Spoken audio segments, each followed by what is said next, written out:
Salut, prieteni, și bun venit alături de noi pe canalul Divergent. Astăzi vă vom prezenta un subiect de actualitate, unul care arde și impune o anumită gândire și atitudine. Acest subiect se numește Isus, regele Edesei, text scris de Emil Adrian Mândru, partea 1. Acest profet, de fapt, era rege și venea din Edesa a Diabene. Cum îl găsim pe Isus? Nu era necesar să-l găsim în Iudeea, deoarece el nu venea de acolo, ci pur și simplu venea din Edesa, Antiohia, de dincolo de râul Eufrat. El era iudeo-babilonian. De fapt, erau două facțiuni de iudei, iudeii din țara lui Israel și cei de dincolo de Eufrat. Aceasta e sintagma pe care o folosește mai mereu Josephus Flavius în lucrările sale. Din punct de vedere istoric, Isus a fost rege pentru că Biblia îl face rege de 36 de ori. Cu toate că avem aceste informații, cum se poate pierde un rege din istorie? Cum e posibil așa ceva? De ce oamenii nu vor să creadă că Isus a fost un rege așa cum Biblia îl prezintă? Este posibil ca acest rege să fie pierdut din istorie pentru că Josephus l-a șters din istorie. Josephus Flavius a scris istoria. Cine a fost Isus de fapt? Cum îl găsim în înregistrările istorice?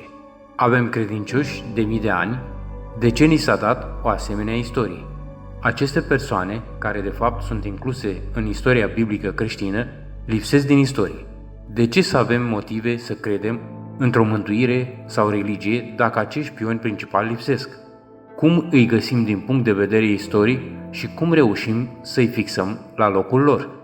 Iată o sumedenie de întrebări care ne pun pe gânduri. O altă întrebare interesantă este cum au ajuns să fie șterși din istorie și care a fost motivul. Suntem și noi interesați să cunoaștem aceste persoane și dacă au contribuit cu adevărat la mântuirea umanității? Avem două opțiuni în privința aceasta. 1. Ori este considerată de fapt această istorie ca fiind un mit inventat de capii ai acelor vremuri îndepărtate, sau 2. Ori avem cărțile și trebuie să le credem așa cum ni s-au dat pe tavă și e musai să le credem pentru a ne însuși mântuirea promisă. Însă, adevărata înțelepciune este să cercetăm adevărul istoric, indiferent de ramificațiile pe care acesta le naște mai pe urmă. Suntem noi pregătiți să aflăm adevărul istoric așa cum este el? Cele mai importante persoane care alcătuiesc această istorisire, practic, au fost șterse din istorie, precum Iisus și Apostolul Pavel, cel care a creat creștinismul.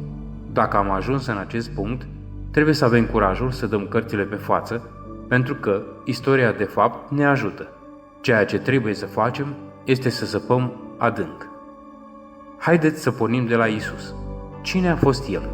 Din start, El nu a fost creștin și ca să șochezi lumea, creștinii de azi și din toate confesiunile sunt considerați ca fiind inamicii lui Isus, privind cu adevărat învățăturile lui Isus. Isus a fost iudeo-egiptean, a fost esenin. Singurele surse istorice sunt scriile lui Josephus Flavius. Istoricul Josephus, de fapt, ni-l descrie cine a fost acesta, însă ni-l descrie doar în cod, pentru că el are poruncă de la Cezar să-l șteargă din istorie, sau dacă o face, trebuie să-l menționeze numai în cod. Josephus Flavius îl menționează destul de evident pe Iisus. De aici tragem concluzia că îl cunoștea pe Iisus. El îl știa foarte bine, asta înseamnă că a lucrat pentru el. Reiese deci că Josephus cunoștea foarte bine familia lui, a lucrat pentru familia regală. Dar Josephus începe să povestească mai sumar viața lui în capitolul 2 din Cartea 20, Antichitățile iudaice, volumul 2. Istoricul faimos Ralph Ellis, singurul cercetător britanic care și-a dăruit viața pe altarul unei astfel de cercetări, ne convinge sus și tare că personajul Izates, copilul favorabil părinților lui, nu era altul decât prințul Iisus, sau, în traducerile vechi, Izas. Părinții lui au fost regele Monobazus și regina mamă Helena, dar să dăm citire din cartea numărul 20. Monobazus regele Adiabenilor, poreclit Bazus s-a îndrăgostit de propria lui soră, Helena, și s-a căsătorit cu ea, lăsând-o după aceea gravidă. Odată pe când dormea alături de dânsa, cu brațul pe burta femeii, i s-a părut că aude în vis un glas care i-a cerut să-și retragă mâna, să nu dăuneze fătului din pântecul mamei, fiindcă pronia divină îl va aduce pe lume, răzindu-i o soartă norocoasă. Înspăimântat de glasul acesta, s-a trezit brusc din somn, povestindu-i soției pățania lui, și când pruncul s-a născut, i-a dat numele de Izates. Am citat din cartea 20.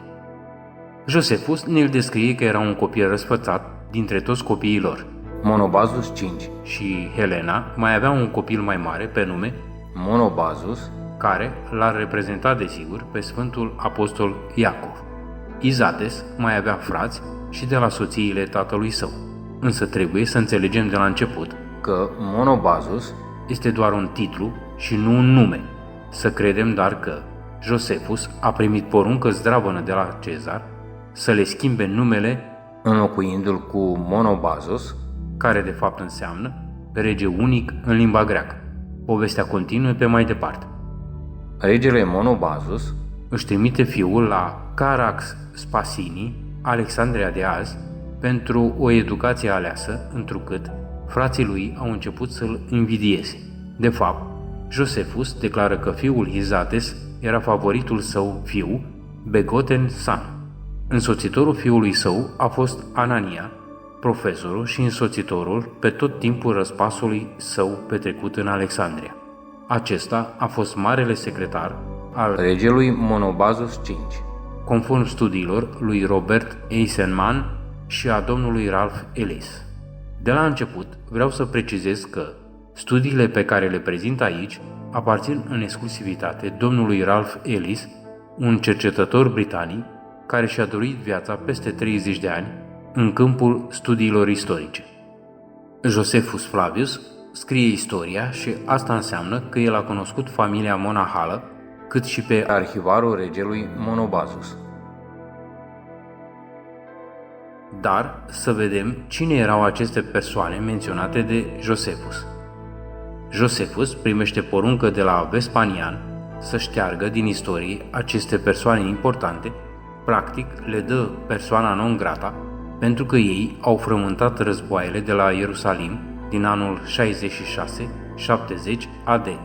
Monobazus înseamnă rege unic, prin urmare, acesta este un titlu, însă numele său era Abgaras, conform cronicii lui Moses Corenații, cronicarul Armeniei din secolul 5-6 AD. În cartea 20, Antichitățile iudaice, doar Elena este menționată cu același nume, însă soțul ei îi înlocuiește numele lui cu Monobazus. Dacă vrei să dai o căutare în manuscrisul lui Josephus Flavius pentru a găsi numele adevăraților monarhi, nu vei găsi deloc, practic, numele, cât și regatul pe care ei îl conduceau, le este șters complet. El înlocuiește regatul Edesa cu numele de Adiabene, așadar nu ai nicio șansă să dai de el, însă dacă citim în cronica lui Moses Corenații, acolo se spune clar că Elena Adorata, cea care a ajutat criza financiară din Ierusalim, aducând corăbii cu grâu și smochine uscate din Cipru, era nevasta regelui Abgaras, regele Edesei. Edesa a fost un regat care se află dincolo de râul Eufrat, la peste 200 de kilometri. Astăzi, acest ținut se cheamă Sanlurfa din Turcia. Prin urmare, dacă nu exista cronica lui Moses Corenații, noi nu știam nici până azi de această familie regală care a fost practic ștearsă din istorie într-un mod deliberat. Josephus Flavius are poruncă de la Vespasian să șteargă din istorie numele mare a acestui monarh. De cauți în lucrările lui Josephus Flavius numele adevăraților monarhi, precum Abgaras, Izamanu, Edesa, nu vei găsi sub nicio formă numele lor. Practic, ei sunt șterși complet din istorie, dându-li se mai degrabă non grata persoana non grata. Un alt aspect foarte important este că ei nu au putut să le șteargă numele cu desăvârșire, ci doar le schimbă numele. De exemplu, lui Abgaras V îi dă numele de Monobazus și regatului Edesa îi dă Adia bene. Însă, ca să înțelegem mai bine cine a fost Isus, trebuie să înțelegem în prim plan prăpastia cronologică sau chasm chronological. Este primul aspect important prin care putem să-L vedem pe Isus în ce perioadă a trăit. Cu alte cuvinte, linia istorică din punct de vedere cronologic este greșită complet. Am să dau niște exemple. Iisus lamentează căderea Ierusalimului plus asedierea lui în Biblie. Aceasta înseamnă că el a apucat perioada când Ierusalimul urma să fie înconjurat de oști. Creștinătatea ne explică că Isus a profețit căderea Ierusalimului cu 40 de ani înainte de împlinirea ei, asta nu și dacă această profeție i-a fost pusă în gură de către cei care au interpolat această pură lamentare. Într-adevăr, această lamentare a fost făcută de Isus în ajunul începerii războiului, ceea ce din start înțelegem că Isus era un rege warrior responsabil. Desigur că începem să-L vedem altfel pe Isus. Apoi, Isus lamentează moartea preotului Zaharia, fiul lui Barachia, care moare între templu și altar, 23-35, Matei. Însă, de ce Iisus lamentează moartea acestui preot? Nici măcar nu-l face preot.